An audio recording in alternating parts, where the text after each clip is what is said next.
Hello and welcome to my channel. You see, we are not yet done with the story of Ibeto Cement. There is one more part that is very important.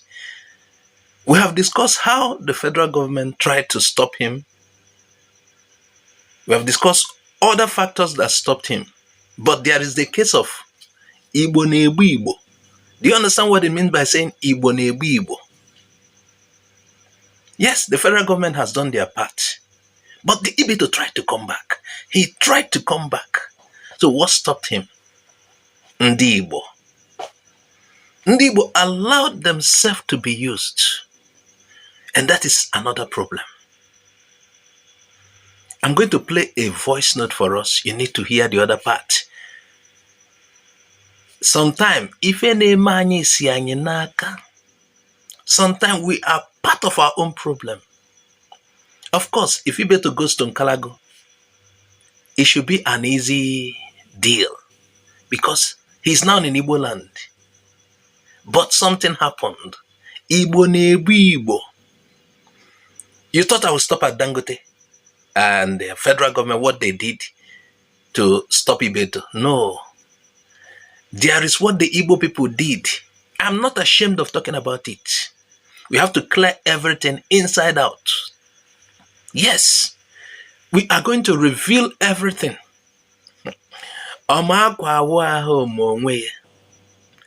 It will not end at what the federal government and Dangote did to stop Ibeto. Oh my God. We are part of our problems. Now, I will play this voice note, and after this voice note, I will do more analysis on that, and we're out of here. And this is the concluding part of the whole broadcast.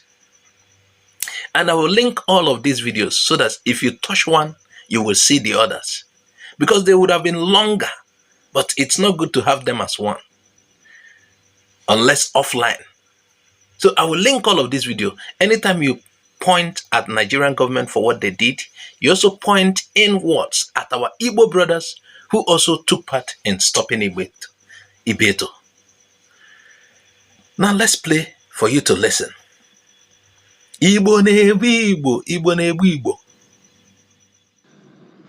Political economy of cement in Federal Republic of Nigeria, President Obasanjo, Ibeto, and Dangote have presentation or have facts in this video. Now, yes, the reason why most third world countries are poor is that the things that you do and you think you're doing right is what undermines your economy.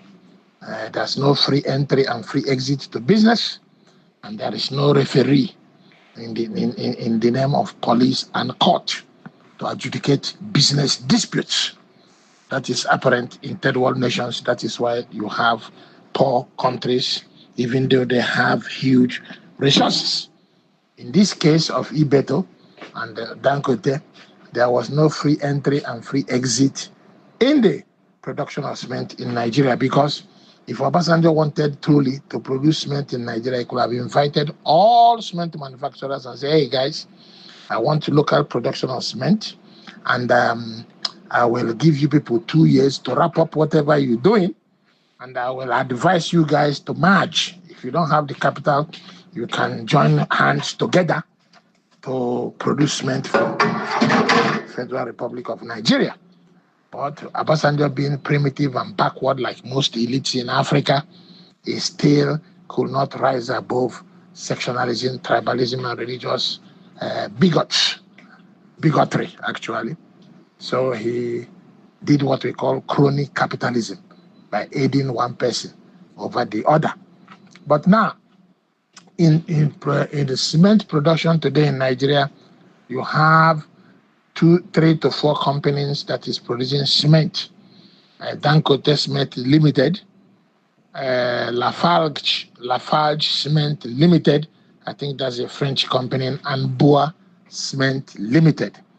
In terms of market share, Dangote is having a lion's share of 32%. Boa Cement Company is having a share of 12%, and Lafarge is having a cement share of 11% of the market. Now, the question is, why is Ibeto not producing cement in Nigeria? Well, Obasanjo crony capitalism is not only the problem. There was another problem that affected Ibeto. That is very important to disclose. Yes, it is very important to disclose. That's why in the United States of America, they said, I pledge my allegiance to the flag of the United States of America to defend her from her enemy, both inside and outside. In Igbo quarters, we tend to assume that there's no inside enemy. Please, you have inside enemy. Okay? So when that chronism of Obasanjo was done, Ibeto said, okay, no problems. I will reinvent myself. Being a shrewd businessman, Ibeto raced to Nkalagu to resuscitate local production of cement. He garnered capital. Capital was coming from China, Europe, and America to support his French, the cement venture. The people that blocked it were Igbos. I don't know whether they wanted to have more shares than the other one, or whether it is another discrimination among the Igbos. It's not from this area, it's from that area. That is how they deny Ibeto from resuscitating Niger Sem Nkalagu, which is a very known brand. Niger Sem at least could have been having maybe 25% of the market share. Dangote can have 23%. Niger Sem we have 25%. Now, it is very important to point out that while Dangote received favorable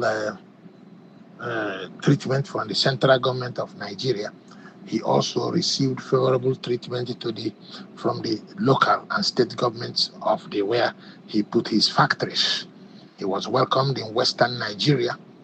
He took over Iwokoro cement factory in Western Nigeria. He took over Boko cement factory in Northern Nigeria. He took over Ibaji cement factory in Kogi, which is the largest cement manufacturing plant in Nigeria. Now, Ibeto received hostile environment in the central government of Nigeria. He came back home and also received hostile environment. That is why it is very important for Igbos to discuss their own stupidity first before they start to discuss other people's stupidity. Because one will expect Ibeto to, okay, it's an Igbo man. They defeated him in Biafran War. One will expect him to have hostility in the central government, but not at the local level of his own region place, of his own tribal place. He received hostile activities, hostile environment in both the federal and in his own region. Now, some people will say, okay, Dangote will have not beat Ibeto because Ibeto is sitting on the largest deposit of limestone in Black Africa. The largest deposit of limestone in Black Africa is at Ebonyi State in Nkalagu, and also part of northern Enugu. That is the largest deposit of limestone that could have made Ibeto to continue to expand his factory in one location. That will give him what we call economic of scale. I will not be surprised that if Ibeto will manufacture 50 million metric tons of cement every year from one location, that will make a bag of cement to be around 600 naira at the current price because of huge scale. But the local Igbos fought him tooth and nail. After he has got foreign finance, people have agreed to finance the project. But Dangote was welcomed with masquerade dance in his own locality. The reason Igbo elites and the Igbo people behave anyhow is that the population doesn't challenge them. Yes. An Igbo rich man now can say, okay, for instance, Atezembo, for example, he didn't do anything, I'm just giving an example. I said, okay, I will dash Fulani is all the bank of rivers in Onitsha. And nobody will say anything. In Igbo land, Ofuena carry because he has money or he has political power. I thought Igbo says that Ufonya da Kariora. So in Igbo, in Ibeto Cement saga, it has two negative forces: the central government and the local forces. So that has to be presented. We can't hide the facts. We must always bring out the truth. This our stupidity is still going on. If you come to Enugu, Innocent Plastics in Emene is the largest industrial employer in the state. But the state government went to Poland to buy buses. All of you kept quiet. See, it looks like in Igbo land, I can fuck you. I'm Igbo, so I can fuck you. I can kidnap you. I can poison you. You say, okay. Unless if somebody else outside do it, then you come out to talk. Charity begins at home. Okay, I didn't see uproar that we are making bus at Newi, natural gas bus, NG buses. The governor of Igbo State, Poland, they got the bus. And yet, the person that is manufacturing that bus is the one providing employment and tax base for his government. And none of you said anything. Yeah. That's hypocrisy. Yes, like I said, how Igbo betrayal killed Nkalagu Cement and frustrated Ibeto's dream. Yes. This is a story of lost industry and broken brotherhood. You know, I saw in the comment section the day I published the other video, and even the earlier one I published 6 years ago. I saw a lot of comments from our Igbo brothers. Oh, Nigeria is killing us. Nigeria is our problem. Why we have not reached where we are supposed to reach. But in words, we are part of our problem. And I know a lot of people do not want me to discuss it, but we are discussing it. You've had that one. Now, this is the concluding part.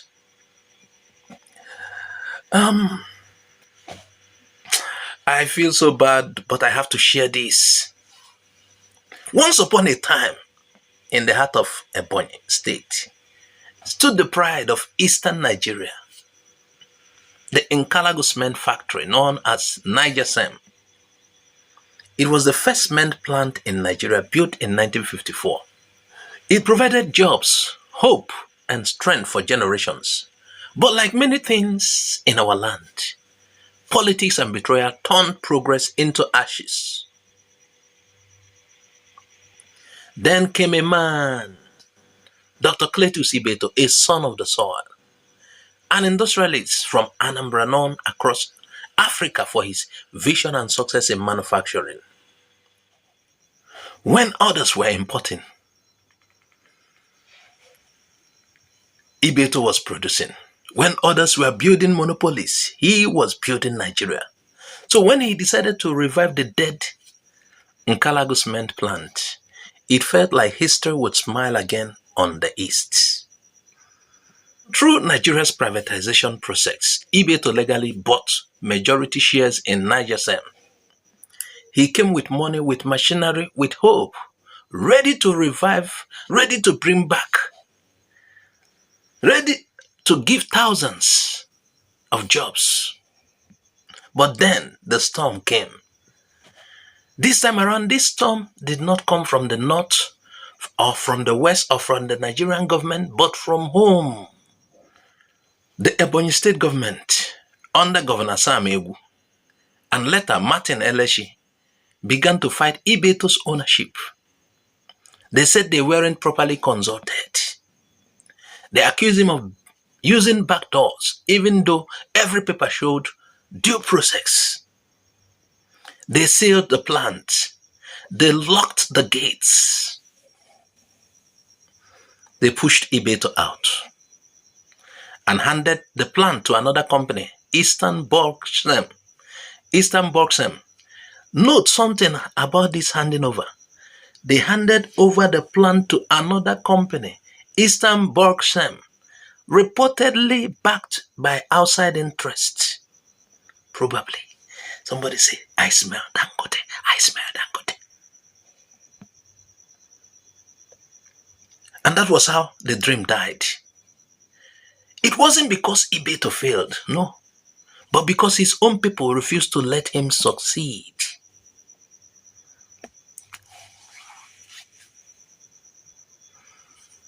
Decades later, Nkalagu still sleeps. Nothing is happening there. The machines rust and the youths roam about. A generation that could have worked and built wealth now watches dust settle on what should have been their future. Some say, I smell it was Dangote's hand. Others whisper, it was our own leader who sold us out. So sad. Dr. Ibeto did not give up easily. He went to court again and again, seeking justice.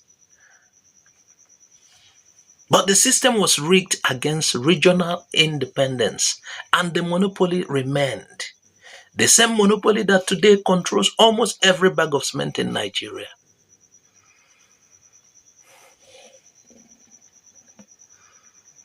If that plant was working, I would not be jobless today. We watched our own leaders betray Ibeto. We lost everything.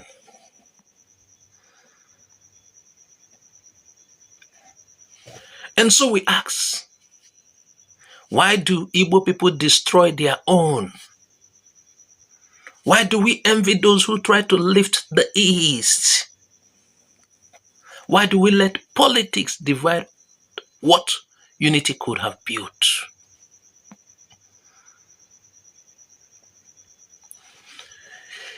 If the Igbo nation must rise again, we must protect our own builders, not betray them.